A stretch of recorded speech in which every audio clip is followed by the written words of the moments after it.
Hello les amis, j'espère que vous allez bien. Je vais très bien également. Alors, on va réutiliser le nom de domaine de Turnis. En fait, pour ceux qui sont là depuis le début, voilà, vous savez un peu de quoi je parle quand je parle de Turnis. Alors, on va réutiliser le domaine de Turnis. L'abonnement Rendo a été résilié il y a sous peu. Alors, tout ce qui se montrait, voilà, côté front-end, dynamiquement, était géré par la logique serveur. Vu que l'abonnement Render a été résilié, le serveur a arrêté de fonctionner, de tourner. Donc, voilà, le service n'est pas de base statique. Donc, du coup, bon, voilà, quoi, c'était plus ce qu'on avait codé, voilà, qui s'affiche complètement. Qu'est-ce qu'on va faire? Nous allons finaliser un service que développé en fin d'année. C'était 2024 toujours, voilà. Mais que j'ai abandonné. J'avais développé le front-end et le back-end. Voilà, ici c'est le voilà, côté front que du HTML pur. Et ici, j'avais développé le back avec Express. Si je ne me trompe pas, je vais rentrer dans le package.json pour essayer de voir un peu ce que ça retourne. Et quand je parle des parents de Big White, bien sûr, c'est Express. Si je ne me trompe pas. Ok, Express, c'est mon framework préféré JavaScript pour développer mes API. Ok, donc sans plus tarder, je vais rentrer dans le vif du sujet. Je vais vous présenter c'est quoi le nouveau service. Voilà. En fait, j'ai un peu de temps mort. Alors, j'ai pensé à ce service-là que j'ai commencé de développer l'année passée suite à une frustration tout juste. Voilà. En fait, bon, mon réseau social préféré, c'est Twitter. Aujourd'hui, je ne sais plus trop si on est libre de dire n'importe quoi sur Twitter. Je ne sais pas, je ne sais pas. Je ne sais pas. So, j'ai pensé à recréer l'ancien Twitter qu'on connaissait. En fait, je ne sais pas si ce Twitter même a jamais existé, je ne sais pas. Mais bon, voilà quoi. En fait, je vais vous faire découvrir le concept, vous allez voir. Et on va le construire ensemble. Qui ne rêverait pas de dire n'importe quoi sur n'importe quel sujet? Non, mais dites-moi. Je ne suis pas le seul, je suis sûr. Qu'est-ce qu'on va faire? On va essayer de créer une plateforme où vous pourriez vous exprimer par rapport à n'importe quoi. Comment ça marche? Ok, bien vu. Ok, de base, en fait, c'était Say All. En fait, voilà, qu'est-ce qui s'était passé? C'était l'année passée, je me souviens. Juste apprendre de voir. Apprendre de voir, on était frustré par rapport à quelque chose, mais c'était dans mon université, quoi. On était frustré par rapport à quelque chose, bon, par rapport au truc de surveillance et tout. Et on voulait s'exprimer. Mais d'un côté, on avait également peur parce que, bon, toi, tu es qui pour dire n'importe quoi? Je sais pas si vous comprenez quoi. Et puis, bon, on était en IT, en informatique, on s'est dit, et si on mettait sur pied une plateforme où on pourrait s'exprimer par rapport en fait, à tout ce qui se passait dans l'université et de manière anonyme en fait. Je sais pas si vous comprenez. Et bon, comment ça allait marcher? Moi je viens par exemple, je crée, je sais pas, un hashtag et je mets peut-être devoir et décembre 2024 insti. Je sais pas si vous comprenez. Et quand l'hashtag est créé et est public, voilà, n'importe qui peut venir en fait commenter quoi, de manière anonyme. Dire ah ok, pour tel devoir, telle chose s'est pas bien passée, je sais pas si vous comprenez tout ça de manière anonyme. Il y a des élections qui viennent, voilà, dans mon pays, le Bénin. Et puis bon, voilà, quoi, on pourrait créer un hashtag élection et débat. Et puis bon, voilà, n'importe qui peut venir dire ce qu'il pense, voilà quoi. Je sais pas si vous comprenez. Ok. Donc voilà l'interface de base c'était Seyol. Bon maintenant on va sûrement changer le nom en Turnis parce qu'on va utiliser le domaine de Turnis. De base c'était Seyol. Et voilà un peu comment ça fonctionne. Quand vous allez. Bon en fait j'avais déjà construit les pages web. Bien sûr, tout le front-end je l'avais créé. En fait je l'avais déjà fait. J'avais déjà fait ça. Mais juste que je ne l'ai jamais mis en ligne. Le front-end il est déjà créé. Il n'est pas dynamique bien sûr. Le front-end il est créé. Toutes les pages bien sûr sont créées. Et quand je vais dans le code backend, oui, tout est créé. Et j'étais même en phase de test. Ok, voilà, ça c'est, voilà. Je voulais tester cette route-là qui permet de s'inscrire. Mais bon, voilà, je vais expliquer le concept. Ok. Ici, ça c'est la page d'accueil de base, voilà, qui est statique pour l'instant, je répète. Quand vous venez sur la page d'accueil, vous allez voir d'abord les hashtags en tendance. Voilà. Ici, il y a l'iPhone 16. Dans le temps, c'était l'iPhone 16 en fait. Voilà, c'est un vieux projet en fait. Je viens de voir ça dans mes archives. Et ensuite, il y a, voilà, Climate Action, bref. Il y a les sujets populaires.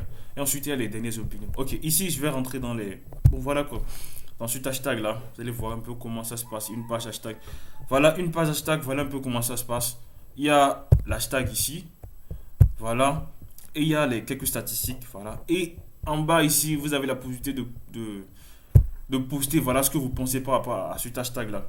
Je suppose que voilà, c'est un hashtag public et que bon, vous êtes invité à vous exprimer anonymement ou bien vous voulez vous exprimer pardon, de manière anonyme pardon, par rapport à ce sujet là. Alors vous n'aurez simplement qu'à taper ce que vous voulez taper ici et puis voilà. Et ensuite maintenant vous aurez à lire voilà les autres hashtags d'autres utilisateurs. Tout ça c'est anonyme, c'est de manière anonyme. Voilà, blablabla. Vous pouvez également visiter le profil d'un utilisateur. Ah, j'ai oublié de dire, vous pouvez également soutenir, bon, en tout cas, bref, je vais revenir là-dessus. Ici, ça, c'est le profil public d'un utilisateur. Ok, vous allez voir, voilà, ses récentes opinions. Je crois ses hashtags aussi, hein. Voilà, ok, les hashtags, ok, auxquels il a participé.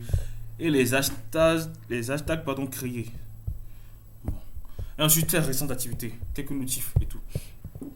Après, vous pouvez voir votre propre profil à vous. Voilà. Ok, sur votre propre profil, vous avez la possibilité de créer, voilà, un hashtag et tout.